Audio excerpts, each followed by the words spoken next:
Hello friends, welcome back to motor defined. আমি আপনাদের host and দোস্ত অরিন্দম ঘোষ, আর আজকে ফাইনালি আপনাদের জন্য নিয়ে চলে এসেছি 2025 বাজাজ পালসার NS125। এবার ABS তো কোম্পানি এখানে অ্যাড করেছেই, আর টাইটেল থাম্বনেল থেকে আপনারা বুঝে নিয়েছেন ভিডিওতে আপনাদের সাথে এই বাইকটার একটা ডিটেল রাইড রিভিউ শেয়ার করব, কিন্তু তার সাথে ABS এর বাদে এখানে কি চেঞ্জ হয়েছে, প্রাইস আপনাকে কত পে করতে হবে, features, mileage, everything in detail discussion করবো, সো দ্যাট ভিডিওর এন্ড পর্যন্ত যেন আপনাদের কাছে একটা ক্লিয়ার আইডিয়া থাকে যে 125cc সেগমেন্টে NS125 কেনা আপনাদের জন্য কতটা ঠিক হতে পারে, স্পেশালি যদি এই বাইকটাকে কম্পেয়ার করা হয় with its toughest competitor, that is Xtreme 125। And very special thanks to SS Bajaj Krishnanagar for providing me this bike, যাতে আমি আপনাদের পর্যন্ত এই রিভিউটা পৌঁছে নিতে পারি। ওয়েস্ট বেঙ্গলের কৃষ্ণনগর বা আশেপাশে এরিয়াতে যদি আপনি থাকেন, কোনো রকমের যদি আপনি এখানে বাজাজ বা KTM প্রোডাক্ট কিনতে চান, শোরুমকে আপনি কন্ট্যাক্ট করতে পারেন। ডিটেলসটা অলরেডি আপনারা নিজেদের স্ক্রিনে দেখে নিয়েছেন। তবে চলুন দেরি না করে শুরু করা যাক বন্ধুগণ। তবে ওয়াকারন দিয়ে স্টার্ট করা যাক। আর সব থেকে প্রথমে প্রতিটা ভিডিওর মতন কিটা আপনাদের দেখিয়ে দিই। পালসারের লোগোর সাথে মোটামুটি এটা নর্মাল কি যেরকম আগে পাচ্ছিলাম ওই রকমই আছে, ঠিক আছে, কোনো চেঞ্জ কিন্তু এখানে হয়নি। আর এরপরে যদি আমি আপনাদেরকে এখানে চেঞ্জের ব্যাপারটা বলি, দেখুন 5টা বড় চেঞ্জ আপনি এখানে পাবেন। আর সব থেকে প্রথমে যে চেঞ্জটা আপনারা অলরেডি জানেন ব্যাপারটা, যে এখানে কিন্তু ABS চলে এসেছে, ABS এর রিংটা আপনি এখানে দেখতে পাচ্ছেন। সেকেন্ড যদি দেখেন, এখানে ওই 150 N150-র মতন একটা সেট আপ এখানে ক্রিয়েট করার চেষ্টা করা হয়েছে। 260mm এর বড় একটা ডিস্ক ব্রেক পাচ্ছেন, যেটা আগে কিন্তু 240mm এর পেতেন, ঠিক আছে। আর এরপরে নেক্সট জিনিসটা দেখাবো, সেটা হচ্ছে RLP সেন্সার। এখানে দেখতে পাচ্ছেন এখন এই যে সেন্সারটা, এটাকে এখানে অ্যাড করা হয়েছে সো দ্যাট ফ্রন্ট ব্রেকটা যদি কষে প্রেস করা হয়, রিয়ার হুইলটা যেন উছলে না যায়, ওখানে একটা অ্যাক্সিডেন্ট হওয়ার চান্স থাকে, ওটার থেকেও কিন্তু এই যে সেন্সারটা বলতে পারেন আপনাদের কিন্তু অনেকটা এখানে প্রোটেকশন দেবে। নেক্সট চেঞ্জ সেটা হচ্ছে বন্ধুগণ বলতে পারেন অ্যাবাউট ইটস ওয়েট। আগে যেটা 144 কিলোগ্রাম পাচ্ছিলাম, এখন মোটামুটি 2 কিলোগ্রাম বেড়ে গেছে 146 কিলোগ্রাম। এবার নেক্সট চেঞ্জ হচ্ছে এর প্রাইসের ব্যাপারটা। কিন্তু প্রাইসের ব্যাপারটা কথা বলার আগে দেখে নিই আমরা যে ওভারঅল কী পাচ্ছি, দেন আমি আপনাদেরকে প্রাইসের ব্যাপারটা বলবো। আর শুরু করি উইথ দ্য ফ্রন্ট ভিউ। দেখুন এখানে আমি যে এটাকে অন করছি, কোনো রকমের কিন্তু কোনো হালচাল নেই। হালচালটা আমি তখন বুঝতে পারবো যখন আমি এখানে ইগনিশনটাকে অন করব। কিছুদিন আগে কোম্পানি এখানে অল LED হেডল্যাম্পের সেটআপটা দিয়েছিল, আর এখানে পাওয়ার শেপের বলতে পারেন এই DRLটা এখানে জ্বলে উঠেছে। আর তারপরে যদি আপনি দেখেন হাই বিম লো বিম 5 সাইডের সুইচ দেওয়া আছে, এই যে high beam low beam and then এই যে 5 সাইডের সুইচটা আপনি এখানে এমন করে ইউজ করতে পারছেন। এবার এটাকে অফ করি, এখানে দেখতে পাচ্ছেন এখানে আগের মতন এখনও flexible bulb turn indicator same পাচ্ছি, এখানে কোনো চেঞ্জ হয়নি। এবার এটাকে আমি এখানে অফ করে দিই। নাম্বার প্লেট লাগানোর জায়গাটা খুব সুন্দর দেওয়া হয়েছে সামনে। আর আগের মতন এখনও আমরা ওই সেম ফাইবারের একটা তাগড়া মাডগার্ড পাচ্ছি। 31mm টেলিস্কোপিক ফোক, এবার এটা 37mm হওয়া উচিত ছিল কিনা, বিকজ এক্সট্রিমে আছে, নিচে আপনারা কমেন্ট প্লিজ করবেন। আর আগের মতন কিন্তু এখনও টায়ার আমরা সেম পাচ্ছি, 90/90 সেকশনের tyre with 17 inches of alloy wheel. এবার এখানে বলতে পারেন ABS এসছে, ডিস্ক ব্রেকের ব্যাপারটা অলরেডি আপনাদের বলেছি। এবার আমি আপনাদেরকে এখানে ইঞ্জিনের ব্যাপারটা বলি। সেম ইঞ্জিন রাখা হয়েছে 124.45cc single cylinder air cool ফিলিয়েন্টেড ইঞ্জিন। আর বলতে পারেন 4 valve SOHC তো আছেই। পাওয়ার ফিগার্সও একদমই সেম, 12 PS এর পাওয়ার, 11 নিউটন মিটার অফ টর্ক। আর তার সাথে এই যে কিকস্টার্টটা কিন্তু সেম রাখা হয়েছে। আর যেরকম আমরা NS পেয়ে থাকি, এই সেম বলতে পারেন যে এই ইঞ্জিন কাউল এখনও রাখা আছে, কোনো রকমের কোনো প্রবলেম এখানে হবে না আপনাদের আশা করছি। আর তারপরে যদি দেখেন এখানে এই যে ফুট রেস্ট বা যদি ব্রেক লিভারের কোয়ালিটিটা আগের মতনই আছে, আর যথেষ্ট ভালো আছে। এবার আগের মতন এখনও কিন্তু আমরা সেম এই যে আন্ডারবিলি এক্সস্ট সেটা পাচ্ছি। তবে চলুন আপনাদেরকে আমি এখানে যে আওয়াজটা আন্ডারবিলি এক্সস্টের, ওটাও আমি আপনাদেরকে একবার শুনিয়ে দিই।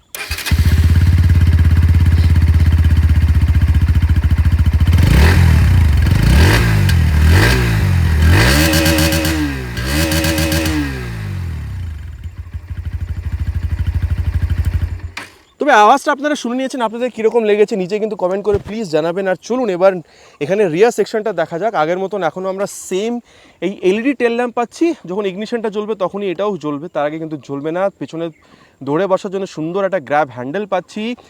সামনের মতন রিয়ারেও কিন্তু সেম এই যে বলতে পারেন flexible bulb turn indicator, number plate লাগানোর জায়গা সুন্দর, কিন্তু এখানে একটা টেল টাইডি পাচ্ছি মেটালিক, দেন এখানে রিফ্লেক্টার, কাদা মাটির থেকে বাঁচানোর জন্য সুন্দর বলতে পারেন একটা টায়ার হাগার পাচ্ছি। টায়ারটা যথেষ্ট মোটা, 120/80 সেকশনের tyre with 17 inches of alloy wheel. সামনে এখানে 130 মানে রিয়ার এখানে 130mm of drum brake with this RLP sensor and adjustable বলতে পারেন এখানে মনোশক নাইট্রক্স মনোশক সাসপেনশন আমরা এখানে পেয়ে যাবো, যেটা আমরা আগেও পেতাম। এবার দেখুন সিটের ব্যাপারটা আমরা একটু পরে কথা বলছি, কিন্তু স্প্লিট সিট আপনি এখানে দেখতে পাচ্ছেন। যদি এখানে সিট হাইটের ব্যাপারটা বলি, মোটামুটি বলতে পারেন 805 mm আপনার হাইট যদি 5'4" পর্যন্ত হয়ে থাকে, বাইকটাকে ম্যানেজ করতে আপনার খুব একটা প্রবলেম হবে বলে আমার মনে হয় না। আর কুশনিংটা কীরকম আমরা আগে দেখবো চালানোর টাইমে। এখানে যদিও এটা ফাইবার মনে হচ্ছে, ভেতরে যেটা ট্যাঙ্ক আপনি পাবেন সেটা হচ্ছে 12 লিটারের মেটালিক ট্যাঙ্ক। আর মাইলেজ মোটামুটি 45 থেকে 50 পর্যন্ত আপনি এখানে এক্সপেক্ট করতে পারেন। গ্রাউন্ড ক্লিয়ারেন্স যথেষ্ট ভালো, 179, আর ওয়েট 2 কিলো বেড়েছে, এখন 146, ওটা অলরেডি আপনাদের বলেছি। আর তারপরে যদি আপনি লেফট পোর্শনটা দেখেন, এখানে বলতে পারেন লেডিস ফুটরেস্ট, দেন এখানে sari guard, open chain system, main stand, side changing cut off sensor with 5-speed gear box, এটা পাচ্ছি। এটাকে আগে আমরা অ্যাক্সিলারেশনে ডেফিনেটলি টেস্ট করবো, আর তার সাথে ক্র্যাশ গার্ডটা কিন্তু এখানে আছে। আর হ্যাঁ, এখানে কিন্তু পেরিমিটার ফ্রেমও আছে, এবার এটার জন্যও কিন্তু অনেকটা কনফিডেন্স বাড়ে ডিউরিং রাইড। এবার কতটা ভালো সেটা কিন্তু আগে আমরা গিয়ে দেখবো, ঠিক আছে, রাইডে। আর তারপরে যদি দেখেন এখানে হ্যান্ডেল বারটা কিন্তু আপনি ক্লিপ অন পাচ্ছেন, না যথেষ্ট চড়া বলতে পারেন। এবার এটার ব্যাপারে আমরা আগে কথা বলবো রাইড করার টাইমে। কিন্তু হ্যাঁ, এবার এখানে অন করে দিই, হাই বিম লো বিম পাস লাইটের switch, Bluetooth enable metre console, toggle করার জন্য এম এর বাটন, টার্ন সিগন্যাল। আর হর্নটা দেখুন ঠিকঠাক, খুব বেশি যে লাউড সেটা আমি এখানে বলবো না। আর তারপরে যদি এখানে আসেন, ইঞ্জিন কিল সুইচ, আর নিচে হচ্ছে ইঞ্জিন অন করা সুইচ। এক্সস্ট সাউন্ডটা আমি আপনাদের অলরেডি শুনিয়েছি। আর তারপরে এখানে কিন্তু আমি মোবাইল চার্জিং পোর্ট পাচ্ছি। আচ্ছা, এবার আপনারা যেটার জন্য ওয়েট করছিলেন সেটার ব্যাপারটা আপনাদের বলি, হুইচ ইজ ইটস প্রাইস। আগে যদি দেখা হয় তাহলে মোটামুটি আপনারা 1,31,000 কিন্তু এই বাইকটা পেয়ে যেতেন অন রোড। আর এখন কিন্তু মোটামুটি 3-4 হাজার টাকা বেড়েছে, বলতে পারেন মোটামুটি 1,35,000 পর্যন্ত এই অন রোড প্রাইসে বাইকটাকে পেতে পারেন। কিন্তু হ্যাঁ, এই price range according to West Bengal, Krishnanagar আপনার এরিয়াতে ডিফারেন্ট হতে পারে, depending on insurance and RTO charges. নিজের এরিয়া প্রাইস জানার প্রয়োজন হয়ে থাকলে নিচে প্লিজ কমেন্ট করে জানাবেন, আমি চেষ্টা করবো আপনাদেরকে প্রাইসের সাথে রিপ্লাই করার। এবার দেখুন, আপনাদেরকে আমি এখানে মিটার কনসোলের ব্যাপারটা বলে দিই। আমি এখানে যে অফ করে অন করছি, পুরো এখানে এখানে সোয়াইপ নিচ্ছে, যে ট্যাকোমিটার বা আরপিএম মিটার বলতে পারেন পাচ্ছি, time, gear position sensor, fuel gear sensor, speedometer. Bluetooth জিজ্ঞেস করছে, বাজাজের রাইড ক্যানের ট্যাপটাকে মোবাইলের ডাউনলোড ইনস্টল করে থ্রু ব্লুটুথ যদি এটার সাথে কানেক্ট করি, ন্যাভিগেশনটা হয়তো আমি ইউজ করতে পারছি না, কিন্তু এখানে আমি কল SMS অ্যালার্টটা কিন্তু ডেফিনেটলি ইউজ করতে পারবো। আর এখানে ওডোমিটার, ট্রিপে জিনিসগুলো দেখাচ্ছে। আর তারপরে যদি আমি এখানে মোডের বাটনটা ইউজ করি, তাহলে এখানে কিন্তু রিফিউল করবো সেটা বলছে, ব্লুটুথের জন্য এখানে জিজ্ঞেস করছে। আর তারপরে এখানে দেখুন এই যে instantaneous fuel economy, distance to empty, average fuel economy for ট্রিপে, ট্রিপ বি, ঠিক আছে, এই জিনিসগুলো কিন্তু এখানে পাচ্ছি। ওয়ার্নিংয়ে গেলে যেহেতু ফিউল ভরাতে বলবে। আর তারপরে এখানে এই মিররগুলোর রিয়ার ভিউ কতটা ভালো দিচ্ছে, ABS কতটা ভালো কাজ করছে, বা যেহেতু এখানে ফ্রন্ট ব্রেকিংটাও বড় করা হয়েছে, কত ভালো ব্রেকিং এখানে হয়েছে, চলুন যাওয়া যাক রাইডে, দেন দেখি। তবে বন্ধুগণ স্টার্ট করা যাক। আর সব থেকে প্রথমে আপনাদের যেটা বলবো সেটা হচ্ছে অ্যাবাউট দ্য সিট। দেখুন 805 mm সিট হাইট, তো ডেফিনেটলি একটু উঁচু সিট হাইট তো বলতে হবে। 5'4", 5'5" পর্যন্ত height will be enough to manage this bike. কিন্তু দেখুন রিয়ার ফিটেড ফুটপেগ, হ্যান্ডেল বারটা যদিও বা এখানে ক্লিপ অন, কিন্তু খুব বেশি আপনাকে ঝুঁকতে কিন্তু হচ্ছে না, একদমই হালকা কিন্তু আপনি এখানে ঝুঁকছেন, ঠিক আছে। আর তারপরে সিট যদি দেখেন, আপনি এখানে স্প্লিট পাচ্ছেন, কিন্তু হ্যাঁ স্পেসের কোনো অসুবিধা নেই। আর seat is comfortable, not very soft, not very hard. চলুন তবে এবার এখানে স্টার্ট করা যাক। ফার্স্ট গিয়ারে অলরেডি ফেলে দিয়েছি, সেকেন্ড গিয়ার, থার্ড গিয়ার। দেখুন বন্ধুগণ, একটা সোজা কথা বলি যে 125 সিসির বাইক 12 PS পাওয়ার হিসেবে যতটা ভালো আপনাদের হওয়া উচিত ততটা ভালো আপনি পাচ্ছেন। দেখুন 125 সিসিতে খুব বেশি অ্যাক্সেলারেশন এক্সপেক্ট করা উচিত না, আর এখানেও ঠিকঠাক আছে। এবার টপ এন্ড স্পিড কীরকম, প্রথমে এটার অ্যাক্সেলারেশন টেস্ট করবো, দেন আপনাদের জানাবো, ঠিক আছে। বাট হ্যাঁ, ইনিশিয়াল যথেষ্ট ভালো। পিলিয়ন সাথেও যদি আপনি রাইড করেন খুব একটা আপনাদের কিন্তু এখানে প্রবলেম ফিল হবে না। আর তারপরে যদি আপনাদেরকে আমি এখানে ক্লাচের ব্যাপারটা বলি, it's not soft, it's not hard, বলতে পারেন is on the mid side. আর তারপরে যদি আপনি এখানে গিয়ারটা দেখেন, এখানে ওই হালকা একটা এফার্ট, আপ ডাউন হয়ে যাচ্ছে গিয়ারটা, একদমই হালকা একটা প্রেশার দিতে হচ্ছে, ঠিক আছে। যথেষ্ট ভালো, বা বলতে পারেন মাখনের মতন কিন্তু ওই শিফটিং যে ব্যাপারটা, ওটা কিন্তু আপনারা এখানে পাচ্ছেন। আর তারপরে ক্লাচ গিয়ারের ব্যাপারে কথা হচ্ছে, চলুন তবে এর যে অ্যাক্সিলারেশনটা সেটা করে নিই, তারপরে এটার পারফরমেন্সের ব্যাপারটা আমরা আগে কথা বলছি। Will start with 3 horns, already have kept it on first gear.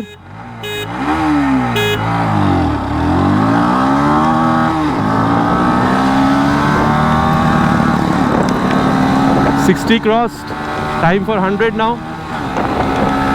Let's see.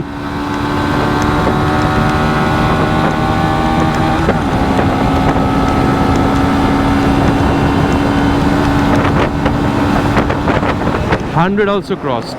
দেখুন বন্ধুগণ, সোজা কথা হচ্ছে এখানে আপনি যদি দেখেন স্মুথনেস বা এই যে ভাইব্রেশন 90-95 পর্যন্ত কিন্তু খুব একটা আমি যে বুঝতে পেরেছি তা নয়। আর তারপরে যদি কমফোর্টেবল ক্রুজিং স্পিড দেখেন এরকম হাইওয়েতে, তাহলে মোটামুটি 100-105 পর্যন্ত হতে পারে, বিকজ সেখানেও কিন্তু খুব বেশি যে ভাইব্রেশন পাবেন তা কিন্তু নয়। স্টেবিলিটি দুর্দান্ত, হাই স্পিড, টপ স্পিড, কোনো রকমের প্রবলেম নেই। ইনফ্যাক্ট স্ট্রেট লাইন স্টেবিলিটি যথেষ্ট ভালো বলতে পারেন। হ্যাঁ, ইঞ্জিন হিটিং যদি দেখেন কোনো প্রবলেম নেই। মাইলেজ অলরেডি বলেছি 45-50 পর্যন্ত এক্সপেক্ট করতে পারেন। আর তারপরে যদি আপনি এখানে দেখেন, ধরুন আপনি এখানে 4th গিয়ারে দিয়ে আপনি সিটি রাইডে চালাচ্ছেন, তাহলে দেখুন মোটামুটি 20-21 স্পিডেও যদি আমি এটাকে ফেলে দিই না, তাহলেও কিন্তু এখানে ইঞ্জিন স্টলিং হচ্ছে না। সো যদি আপনি হাই গিয়ারে লো স্পিডেও চালান, খুব একটা ইঞ্জিন স্টলিংয়ের যে প্রবলেম সেটা কিন্তু আপনাকে এখানে ফিল করতে হচ্ছে না। আর বন্ধুগণ, এবার কিন্তু আমরা এটার যে ব্রেকিং সেটার ব্যাপারে কথা বলবো। সবথেকে প্রথমে এটাকে নিয়ে যাব মোটামুটি 60 পর্যন্ত, আর তারপরে এটা ফ্রন্ট ব্রেকটাকে টেস্ট করব। এই যে, ও ভাই দেখুন, মোটামুটি আগে কত ছিল 240 mm এর ব্রেক, আর এখন মোটামুটি 260 mm এর ফ্রন্ট ডিস্ক ব্রেক পাচ্ছেন। প্রথমত যেটা বলবো সেটা হচ্ছে এখানে ডেফিনেটলি আপনি একটা বেটার ব্রেকিং সেটা আপনি বুঝতে পারছেন। আগেরটার থেকে এমন মানে হেলেন হেভেন ডিফারেন্স নয়, কিন্তু যথেষ্ট ওই যে ডিস সাইজটা বেড়েছে, better breaking performance, better breaking response, ওটা কিন্তু আপনি বুঝতে পারছেন। আর তারপরে দেখুন এবিএসটা আমি এখানে খুব বেশি বুঝতে পারিনি, হয়তো স্লিপ করতো না সেই জন্যে, বাট হ্যাঁ এবিএসটা আমি এখানে বুঝতে পারিনি, ঠিক আছে। আর তারপরে যদি রিয়ার ব্রেকটাকে আপনাদের আমি ইউজ করে দেখাই, মোটামুটি নিয়ে যাব 60 পর্যন্ত, অ্যান্ড রিয়ার ব্রেক অ্যাপ্লাইড। পেছনে কেউ নেই তেমন দেখেই ব্রেকটা করেছি। দেখুন আমি বলবো আগের মতনই আছে, প্রোগ্রেসিভ নেচার, ব্রেকটাতে পা রাখলে হালকা একটা স্পিড কাট ডাউন হচ্ছে, ওই ফিলটা আপনারা এখানে পাচ্ছেন, ঠিক আছে। আর এবার দেখুন রিয়ার ব্রেকটা যেহেতু এবিএস নেই, ব্রেক করলে স্লিপ করতেই পারে, ওটার থেকে বাঁচার জন্য কি করবেন, রিয়ারের সাথে সাথে ফ্রন্ট ব্রেকটাকে ইউজ করবেন। ওটাকেও আমি আপনাদের করে দেখাবো। মোটামুটি ওই 50-55-তে গিয়ে অ্যান্ড 56-এ গিয়ে করেছি। এই যে এবার দেখলেন এবিএসটা কিন্তু আমি এখানে দেখতে পেয়েছি। সো বলতে পারেন যে ওভারঅল ব্রেকিংটা কিন্তু ডেফিনেটলি আগের যে মডেলটা ওটার থেকে কিন্তু আপনি এখানে বেটার পাচ্ছেন। And definitely it is because of the 260 mm brake over 240 mm brake, আর তারপরে এবিএস তো আছে, সেজন্য কনফিডেন্সটা আপনি এখানে আরও বেটার পাচ্ছেন। আর এবার বন্ধুগণ আপনাদের সাথে যেটা কথা বলবো সেটা হচ্ছে অ্যাবাউট দ্য সাসপেনশন। দেখুন suspension is on the mid side, না খুব বেশি সফট না খুব বেশি হার্ড, বা বলতে পারেন এই মিড অ্যান্ড স্টিফারের মধ্যেখানে। দেখুন হাই স্পিড হোক, টপ স্পিড হোক, বা বলতে পারেন কর্নারিং হোক, যথেষ্ট ভালো আপনি রেসপন্স পাচ্ছেন। কিন্তু যদি আপনি উবার খাবার রাস্তাতে যান, সেখানে কিন্তু আপনার কোমরে হালকা একটু ওই ঝটকাটা কিন্তু ফিল হবে, ঠিক আছে। এটা কিন্তু আমি আপনাদেরকে এখানে ডেফিনেটলি বলতে পারি। সো ঠিক আছে, হাই স্পিড, টপ স্পিড, কর্নারিংয়ে ভালো, কিন্তু যখন গাড্ডাতে যাবেন একটু কিন্তু আপনাকে ঝটকাটা ফিল করতে হবে সাসপেনশনের সাথে। তারপর ওভারঅল ফিল যদি দেখেন, এরকম যখন করছেন, প্রথমত বাইকটা আপনার কথা শুনছে, কন্ট্রোল লুজ করছে না। আর তারপরে যেটা বলবো সেটা হচ্ছে ওয়েট যে 2 কিলো বেড়েছে, তার জন্য কিন্তু এমন কিছু যে ওয়েটের ডিফারেন্স সেটাও কিন্তু আপনি এখানে বুঝতে পারছেন না, ঠিক আছে। সো এই ব্যাপারটা কিন্তু আপনাদের জানাতেই হতো, বলে দিলাম আপনাদেরকে। আর তারপরে যেটা বলবো সেটা হচ্ছে অ্যাবাউট দিস মিরর। যথেষ্ট ভালো রিয়ার ভিউ মিরর পাচ্ছেন, speedo, auto, tacho, gear position sensor, mobile charging port, call SMS alert সব কিছুই পাচ্ছেন। হ্যাঁ, ন্যাভিগেশনটা হলে আরও বেটার হতো, কিন্তু দেখুন আপনি হালকা একটু ঝুঁকছেন, সিটার যথেষ্ট ভালো, রিয়ার ফিটেড ফুটপেগ, স্পেস যথেষ্ট ভালো। সো আমি বলবো যদি আপনি সিটি রাইডের সাথে সাথে একটু লং রাইডেও বেরোতে চান, আমার মনে হয় না আপনার বা পিলিয়নের সিটের জন্য বা রাইডার পজিশনের জন্য আপনাদের এখানে কোনো প্রবলেম হবে, ঠিক আছে। সো লং রাইডেও হালকা ফুলকা কিন্তু বেরোনো যেতে পারে, ওকেশনাল লং রাইডসের কথা আমি বলছি। সো এবার দেখুন বাইকটাতে কি আছে না আছে, পজিটিভ নেগেটিভস কমপ্লিটলি আপনাদের সাথে শেয়ার হয়ে গেছে। চলুন তবে যাওয়া যাক এর কনক্লুশন, অ্যান্ড দেন দেখি যে রেডার বা এক্সট্রিমের তুলনায় যদি দেখেন এই বাইকটা কেনা আপনাদের জন্য এখানে কতটা ঠিক হতে পারে। আর বন্ধুগণ এবার কনক্লুশনের ব্যাপারটা কথা বলা যাক, বাইকটা কেনা কতটা ঠিক হবে, এক্সট্রিমের সাথে কম্পেয়ার করবো, কিন্তু তার আগে আপনাদেরকে আমি বলি রেডারের সাথে কতটা বেটার হতে পারে বাইকটা। দেখুন রেডার অ্যাজ এ হোল বাইকটা কিন্তু যথেষ্ট ভালো। টপ মডেলে যদি যান মোটামুটি 1,27,000 থেকে 28,000 টাকা পর্যন্ত আপনি পে করবেন, ভালো মাইলেজ, ভালো অ্যাক্সিলারেশন। কিন্তু একটা জিনিস যদি দেখেন, ইনফ্যাক্ট ওখানে ব্লুটুথও আপনি পাচ্ছেন, কিন্তু প্রাইস কত পে করছেন 1,27,000 থেকে 28,000, আর এখানে আপনি কত পে করছেন 1,35,000, বলতে পারেন 7-8 টাকা আপনি এখানে বেশি পে করছেন। ওভার রেডের যদি আপনি এবার এই বাইকটাকে দেখেন, এখানে কিন্তু আপনি একটু হলেও বেটার আপনি টায়ার পাচ্ছেন, সো একটু বেটার আপনি বলতে পারেন যে গ্রিপ বা একটু বেটার স্টেবিলিটি আপনি বেটার পাবেন, ঠিক আছে। ইনফ্যাক্ট যদি আপনি দেখেন টপ স্পিডেও যদি আপনি যান, তাহলে কিন্তু আপনি এখানে বেটার পাচ্ছেন। আর তারপরে যদি দেখেন এখানে ব্রেক যদি দেখেন, ফ্রন্ট ব্রেক ডিসটা তো বড়োই, সাথে এখানে কম্বি ব্রেকিং সিস্টেম যেটা রেডারে পাচ্ছিলাম, ওভার কম্বি ব্রেকিং, এখানে এই এবিএস সিস্টেমটা কিন্তু একটা যথেষ্ট বড় আপগ্রেড, ঠিক আছে। সো দেখুন আমার মনে হয় যদি আপনি একটু বেটার টপ স্পিড চাইছিলেন, আপনি ভালো ব্রেকিং সিস্টেম যেরকম এবিএস, বা ভালো আপনি ডিস সেট আপ চাইছিলেন যেখানে আপনার সেফটির সাথে যেরকম কোনো রকমের কোনো কম্প্রোমাইজ না হয়, ইনফ্যাক্ট এটা বলা ভুল হবে না, আপনি এবিএস চাইছিলেন বেসিক্যালি, ঠিক আছে। আর এখানে যেরকম এনএসের লুকটা যদি পছন্দ হয়ে থাকে, দেন এই বলতে পারেন mobile charging port, Bluetooth connectivity, এগুলো তো এখানে আছেই। এরপরে যদি আমি এক্সট্রিমের সাথে কম্পেয়ার করি, আগেন এক্সট্রিমের প্রাইস মোটামুটি 1,26,500, মোটামুটি বলতে পারেন এখানে 8 থেকে 9 হাজার টাকা আপনি অ্যাগেন এখানে বেশি পে করছেন।